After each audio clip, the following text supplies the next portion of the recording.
Hey guys, my name is Rachel Scott and I'm here to talk to you about screencasting and interactive video learning platforms.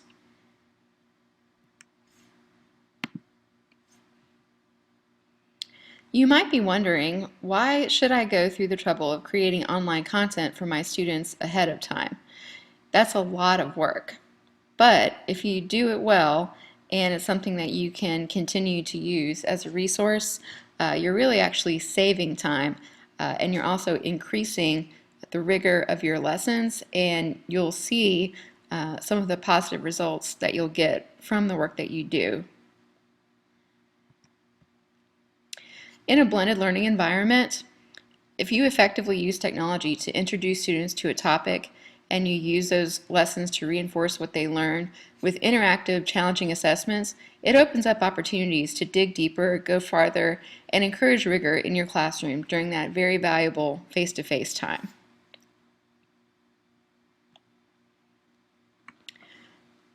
Why would I need to use screencasting technology for my lesson? When you have a tried and true lesson to deliver, but if you don't want to say the same thing over and over again, you might want to just do a screencast of your lesson. I came from a teaching environment where sometimes I would have over 35 students in one class, and I would be teaching 3 classes a day. I had many students who were chronically absent in my previous teaching environment. So to screencast a lesson, or even just parts of my lesson, was very valuable because no matter where a student was in their learning, I could access that screencast to show them exactly what content I want them to learn. And it really helped with delivery, because while I was delivering a lesson through a video, I was also that enabled me to rotate around the classroom, see exactly what the students were doing, and really pay attention to ensure that every student was engaged in the videos. And this was before we were able to use flipped classroom technology to allow students to access some of this material outside of class. But it can work either way. When students are learning something completely new for the first time, if you know that there is a very complex or difficult topic that you want students to learn, maybe there's a math formula or some sort of technique that's going to take a lot of time for students to learn, you want to make sure that you are hitting all 5 of the students' senses when you're teaching them something completely new. So a screencast can work really well when it comes to showing students a visual, audio, and then also text to help them really understand what it is that you're teaching.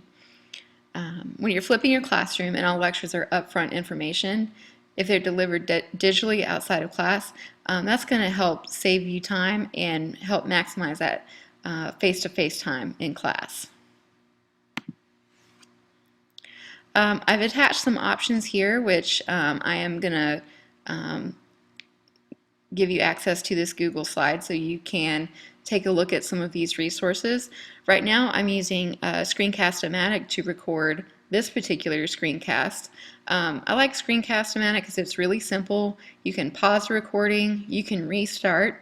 It gives you a maximum of 15 minutes, which for adult professional development, I don't think you should be lecturing beyond 15 minutes anyway.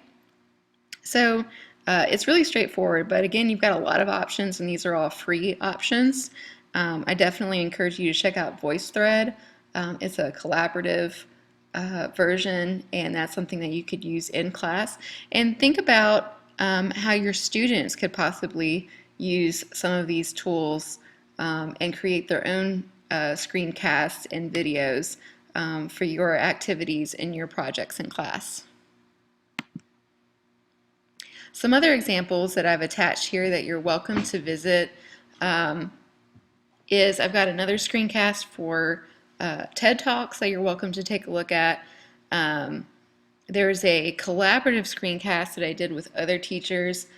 Basically, I took 4 individual screencasts and rendered them all together within iMovie, but that was for professional development. Again, when I worked at a middle school in Greensboro, North Carolina, it was a very crowded environment, and I had lots of chronically absent students. And we had a lot of benchmarks and assessments that we had to give students on a regular basis. One challenge with these benchmark assessments is that when they finished their benchmarks, we had to go over the benchmarks with them. And the benchmarks were, sometimes up to 50 questions.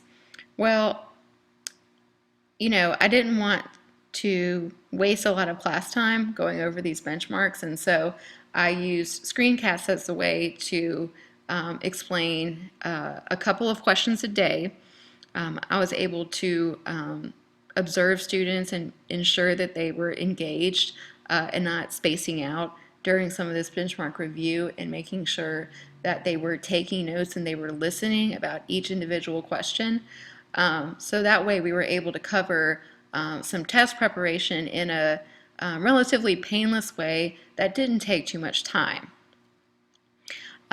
Also, I've attached at the bottom another example of an online lecture via Screencast-O-Matic. That's basic but effective. I want to let you guys know also about a tool called Swivel. Swivel is a base that you can attach to an iPad, and it uses a motion sensor to follow a teacher around the room as that teacher is teaching. And this is a great tool to use if you have a student who is chronically absent for whatever reason, or if you need to do a recorded observation, or a lot of us have run into this situation where we have students who are absent because they're at their college classes at DCCC, and you need to find some way in which they can observe class without being there. So if you're interested, if you contact Carrie Johnson at Central Office, you can check one of those out. As well as being a motion sensor detector, it also records your voice, and it records students' voices as well during the lesson. So that's a really good way for you to be able to individually observe and listen in to your students' conversations as they have discussions, as they're learning. Some of the newer models of Swivel have a greater number of voice recorders. And again, you might want to consider using this to just record yourself for your own use, just to, if you're curious, to see how well your students are really learning and engaged and paying attention to the lesson. You can just use this for your own benefit.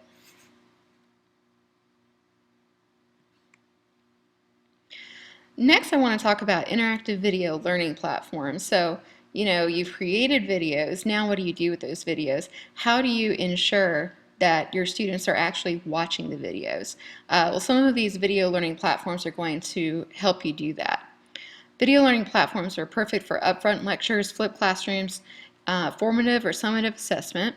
It helps enable accountability because, again, with these tools, these platforms, you can quickly check and see who completed their work, how accurately they answered questions, and even how much time they spent on each video, depending on which platform you're using. It can increase focus and attention on the lesson because we know that's difficult to do. It engages audio, visual, and textual learners, and it's a great resource to refer back to if a student doesn't get it, needs to receive the information more than once, or again, really, really great if you end up collecting a series of videos for review at the end of the year. Again, some options that you have. My favorite, this is formerly called EduCanon, but it's called Play Pause It, and there's an example that I've attached for you. Edpuzzle is another popular one. BlendSpace is another, and there's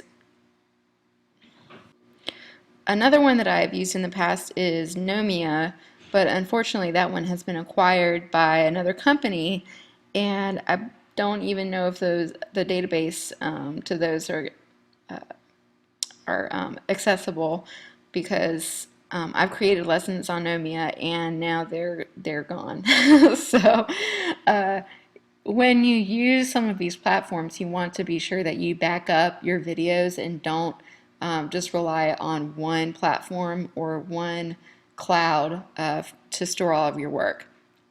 And then another one that recently came up is called My Simple Show. And again, these are all free.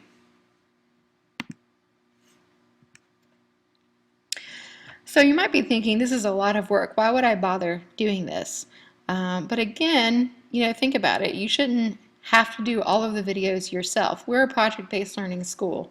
You might want to consider having your students produce videos and assessments of their own with your content and your lessons. I can guarantee you that if you decide to do this, those students who produce these videos will definitely remember the content of the things that they create themselves. And you might also be thinking, why should I create content-specific videos when I end up teaching a different subject every year? But, hopefully in a collaborative environment, teachers are posting their videos with various services, so it can be a resource for instructors everywhere. Furthermore, your videos could be utilized by other instructors in your school and the district. Davidson Virtual Academy, again, is still recruiting teachers to create localized video lessons for students just specifically in the Davidson County District. And you also might be wondering, why create my own video when there are tons of videos already out there? Well, there's a couple of reasons. First of all, you know your students. You know what they know and what they don't know. You know what their background knowledge is. You know what gets their attention. And you know your curriculum. Also, your students know you. When they hear your voice, they're less likely to be a passive online learner if they see that you are directly teaching the material and that you are holding them accountable for each and every lesson. You're personalizing a learning experience, and yet you are potentially reaching more learners than if you were solely just doing face-to-face instruction. You can also take existing videos, again with some of the video learning platforms like PlayPosit, and personalize them once you get comfortable with editing. Couple of tips. For students, you want to keep your video length to about 5 minutes or less. You want to plan it out ahead of time. I like to use a script. Ensure that you are creating higher order thinking questions in conjunction with your video. It shouldn't just be, call and response, simple kind of stuff, but sometimes you want to include some lower order questions just to ensure that they are paying attention. But you want to make sure that you have some higher order questions in there as well. Don't sweat the small stuff. Did you get the point across? And that's good. Then don't worry about flubbing a few words or having to repeat yourself a few times. It's fine.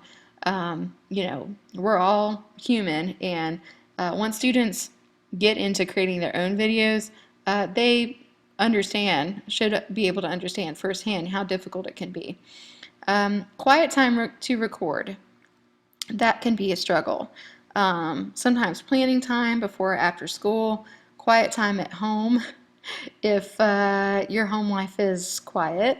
Any ideas? I'm wondering if there's any ideas for a recording space at school.